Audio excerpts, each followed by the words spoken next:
You're listening to the Therapist to Millions podcast, where we get under the skin and into the brains of the world's leading therapists with Dr. Susan Spicer and myself, Damien Mark Smith, as we delve into the world of all kinds of effective therapies with fascinating and challenging cases, plus marketing tips and what's really working in mental health right now.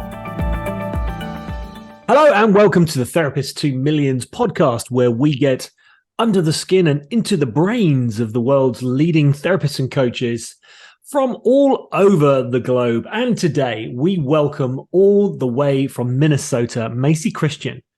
Now, Macy is a licensed independent clinical social worker who owns Emerald Therapy in Minneapolis. She's also a certified perinatal mental health clinician through Postpartum Support International and a master accelerated resolution therapy practitioner through the International Society of ART. Now, she enjoys working with birthing parents in the perinatal period, as well as young people in their transition to adulthood. So she's doing an amazing job out there on the front lines. Prior to becoming a therapist, Macy worked as a child protection social worker for 7 years. We'll go into her story in a little bit. Now, combining this knowledge with her work as a therapist, she is currently developing a training for therapists with the hope of bridging the gap between child protection, social workers, and therapists to improve family outcomes. And she's also the co-founder of Speak Up, a perinatal mental health advocacy organization that is quickly gaining traction on YouTube. We're going to put all of those links into the show notes.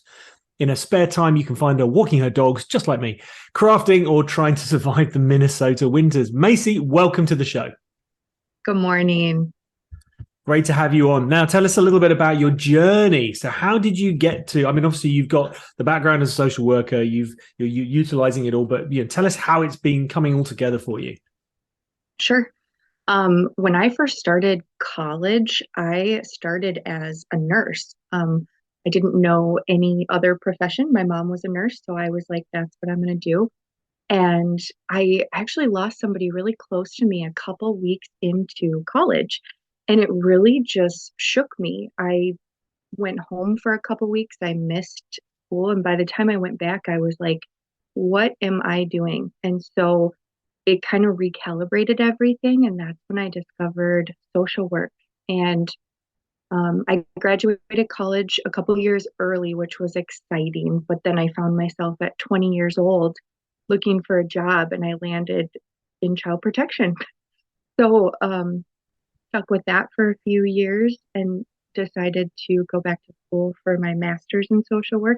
And the whole goal was to be a better child protection social worker.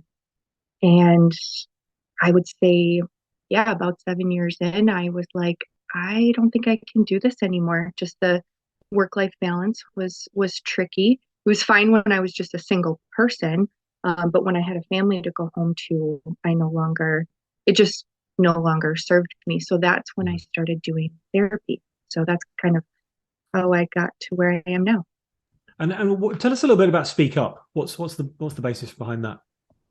Sure. So Speak Up, I just left my agency recently, but two of my colleagues at that agency, we are all perinatal mental health certified therapists. And we just realized that while the stigma of mental health is certainly getting smaller, the one for postpartum is still pretty big. It's kind of like the last of the layers, if you will. And so we decided to just start a agency or a platform to be able to start to talk about it and to allow birthing parents to share their stories. So it's still in its beginning stages, but we've got like YouTube videos, just few minute snippets here and there that have kind of relatable content for parents. And it's tried and true because we've all been working with birthing parents for, I think combined, we have like 20 some years of experience.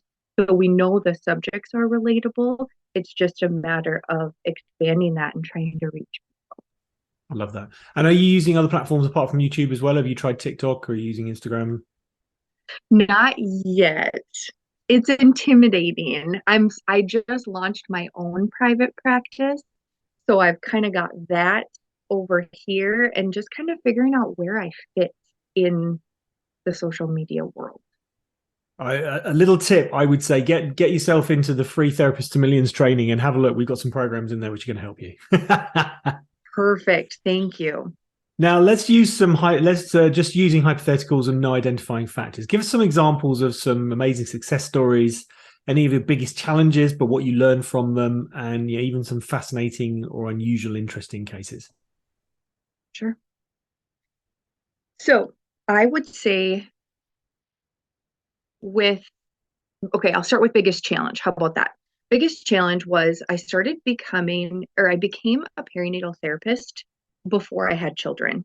And I had a lot of imposter syndrome feelings because I thought, what in the world am I doing being a perinatal therapist, never having had kids?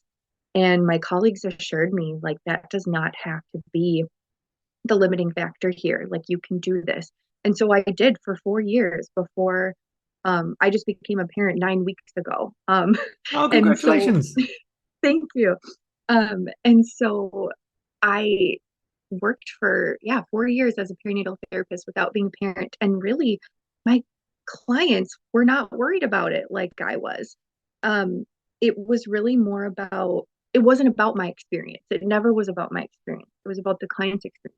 So in the end, it actually kind of made me more focused on their experience, and no comparisons were made because I didn't have an experience to compare it to. So that was kind of helpful, but a huge, huge challenge in the beginning, overcoming that. And then I would say now, because so perinatal mood and anxiety disorders is kind of what we call it now. We don't call it postpartum anymore because postpartum is not, it doesn't encompass everything. It doesn't encompass infertility. It doesn't encompass adoption. It makes it sound like it's just moms who've given birth. It's so much more than that. And so when we think about perinatal mood and anxiety disorders, PMADs, we like to call them, um, we think about it's 100% treatable. So every single person that walks through my door, I know that some way or another we can help them get back on their feet, whether it's working with a therapist, whether it's medications, or both. So I would say the biggest success, I guess, that I have felt is watching people have relief and get back to living the life they deserve. Every new parent it deserves to experience happiness, and many are not. They say 10 to 15%. It has to be more than that. So watching the transformation of parents, I think, has been the biggest success. And I use a lot of have you heard of accelerated resolution therapy? Oh, I haven't, no, but I'm sure there's many people out there that have. Yeah. Yes. So using that modality has been huge in like fast results. 1 to 5 sessions is how um, we can get people back on their feet if they have like a birth trauma or something like that. If I get them in for a couple sessions, we can get them back on their feet super quick. And I love that. Could you point us to some resources for that as well? Because that would be lovely to share with our therapists. Yeah, absolutely. Absolutely. I've got it. Let's see. Would it be artinternational.com? I'll get you the link Okay, that'd be before great. We'll, before I we'll go. put that in the show notes. Now, as a therapist who runs your own business, what is the biggest challenge that you face on a day-to-day basis? Well, being in the beginning stages right now, it's that kind of that imposter syndrome is coming back of like, are people actually going to come to me? When I was at an agency, I didn't do my own marketing. There were folks they would show up in my schedule and I'd be super excited to meet them. And that was about all I did. Now I am going to have to work to show the society, show people that what I have to offer is unique and special. So I think that's going to be the biggest challenge. And yeah, waiting for those inquiries to come. So Very nerve-wracking. very nerve-wracking. Well, this is another reason to get into Therapist to Millions and look at all the marketing materials. What are you actually doing to grow your business? I mean, you've obviously got Speak Up there. So what else are you doing?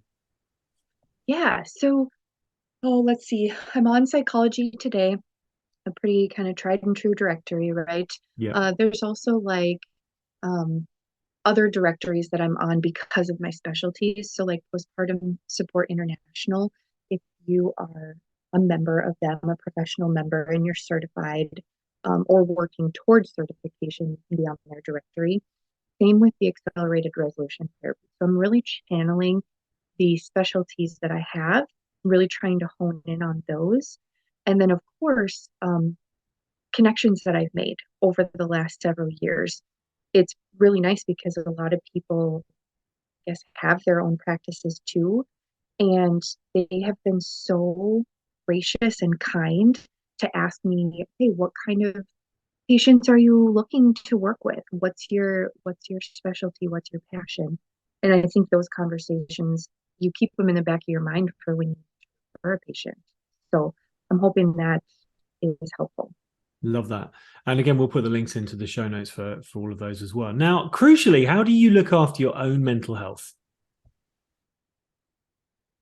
All the ways. So I know that self-care is has become this cliche thing, and they're really good in grad school about telling you that you need to do self-care. They don't actually ever tell you how to do self-care. Yeah. So what I've kind of learned that I had to do a lot of self-care at child protection. So what I figured out is that I have to, per my personality, I have to have things outside of my career going on. Now, it's not just as simple as I'm going to go to the park after work. I have to have things that I'm working toward outside of work. That's how Speak Up was born. That's I was into bodybuilding for a couple of years.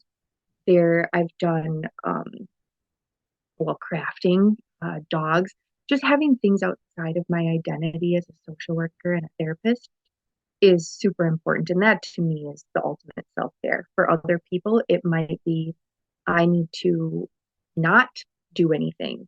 I need to take a breath and take a break. So, I love that. And this is now the second podcast in a row where we've actually talked about lifting weights, which is interesting.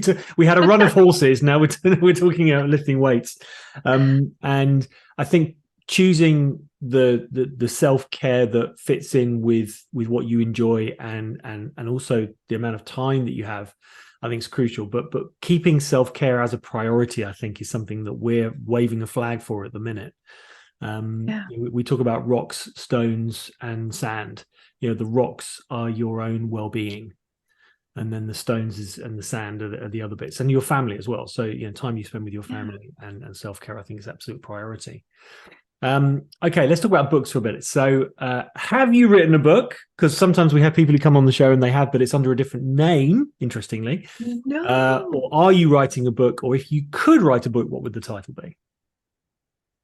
I have been listening to all your episodes so far, and you're right. Everybody is writing books, and I'm like, oh my goodness, I hadn't even thought about that. I need to think about that. That would I've written some blogs that I have not published yet, so maybe that Well, that's good. Yeah, you could do those. could. Yes, if I could write a book, it would definitely be about becoming a parent in today's society. Yeah. Um, because simply because it's such a new concept. If you, for example, like I asked my grandma, I'm so lucky to still have her around, and she was my flower girl last year, which was so fun. And I asked her, what was your experience like when you had children? Like, what was that like having young kids? And her response was like, I don't really know. I don't really remember. And you find that a lot with generations before us. And I think it part of me wonders if it's because they just kind of had to put their head down and get through it. And I would love for that to not be the story anymore. I would love to be able to share in the struggles, share in the successes. So I think that's the kind of book that I would write. I love that. Now, on the subject of books, what is your favorite or best therapy book that you've read and why? There's two of them. Okay, so it's a tie. So Karen Kleinman is um, a fantastic uh, author regarding perinatal mood and anxiety disorders. She's got tons of great books. My favorite of hers is Good Moms Have Scary Thoughts, and it's an illustrated book. It's very relatable. It's we used it in group all the time, and moms just loved it because there was every single page, it just was a little blurb, but was so relevant and raw. So that's definitely my favorite relationally. And then there's a newer book, Myself Again, The Parents Postpartum Survival Guide. It's by Dr. Michelle Wiersgala and Dr. Gabrielle Morin. And their book is it's longer, it's more intensive, but it's got more actionable steps that take during the prenatal period to help themselves get through it. It's very normalized of what we go through. I love that. And we'll put the links to those in the show notes as well. And what's your favorite non-therapy book? Just your favorite book of all time?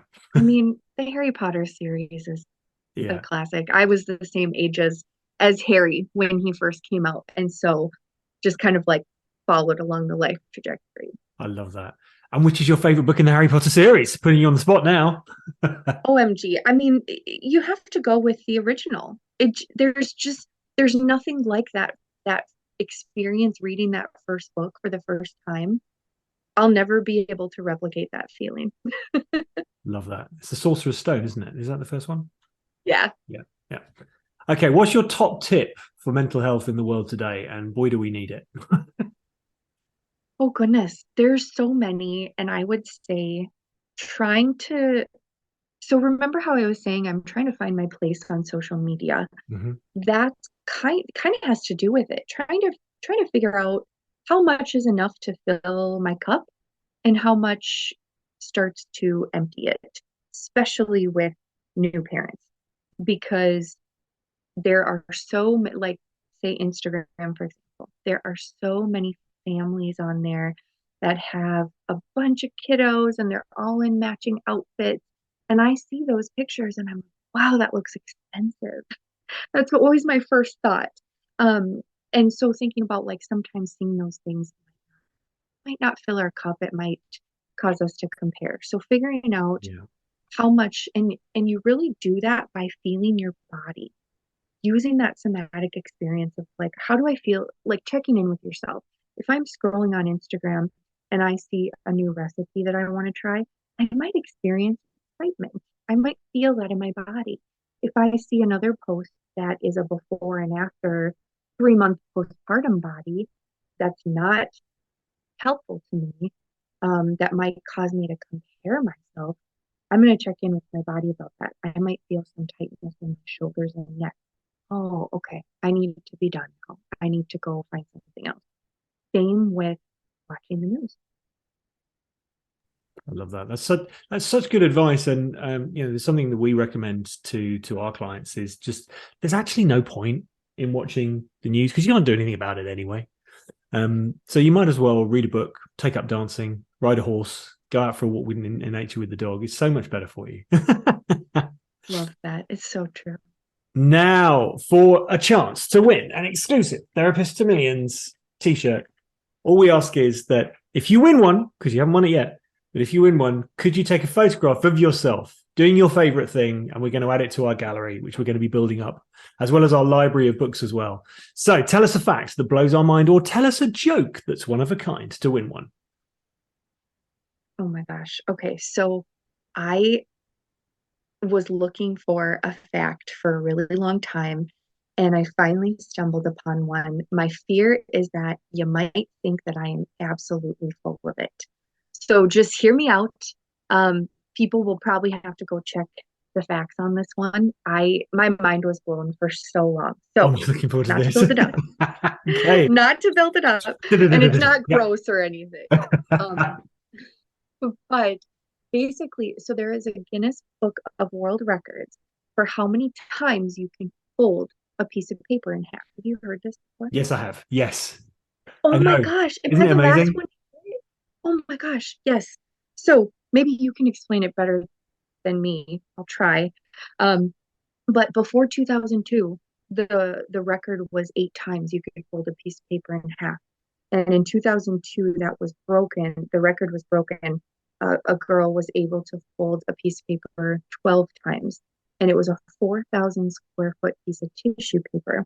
And the reason I found that was because the fact that I found said that if you were to fold a piece of paper in half 43 times that it would be thick enough to reach the moon. Oh, I didn't know that. Oh, that's amazing. Apparently, they've done the formula, the formula that there is. Oh, that's They figured out amazing. that it would scale the distance to the moon. And my Yeah. sleep deprived new parent brain just couldn't even handle it. That is mind blowing. Wowzers. Yeah. That's incredible. I'm also a little bit amazed about the girl who managed to do it 12 times, but I guess if it was, a massive piece of tissue paper. But yeah, no, there are YouTube videos that actually show the science behind it. It's incredible. That's amazing. That really has blown our minds. And a t-shirt will be on its way to you. All you need to do is send us your address and the size that you would like, and we will send that. And yeah, just take a photograph of it. Walking the dogs is perfect. That's exactly what we'd like to see. That's absolutely wonderful. Thank you so much indeed for that. Now, lastly, how can people get in contact with you, Macy? So the easiest way is just to go to my website, emeraldtherapyllc.com, or you can email me at macychristian8@gmail.com, and you'll find all of my information on my website, all the services I offer. That's wonderful. A link to this podcast eventually. And the Speak Up is available on YouTube. What do we look up for that? Oh, sure. Yes, I'll provide you with that link as well. That our name is Speak Up LLP on there. Okay, and you won't see my face because I've been busy caring for a newborn, but you will see my partner's face on there as they've published a ton of cool videos. Wonderful. Thank you, Macy, so much for taking the time out of your busy schedule to share this, your incredible experiences, but also what an amazing fact as well with us. And also share a link to your blog as well, because I'm sure there's some people that would love to read that too. Please keep on being amazing on the front lines and keep doing what you're doing. We really appreciate you and everything you're doing. Thank you so much. Thanks for having me. Appreciate it. If you enjoyed this week's episode of the Therapist to Millions podcast, may we invite you to check out our free for life Therapist to Millions online membership course for therapists and coaches who want to grow their business without trading more time for dollars. We've created the world's premier digital marketing resource exclusively for therapists, and it's yours for free for life. Just head over to therapisttomillions.com and sign up now.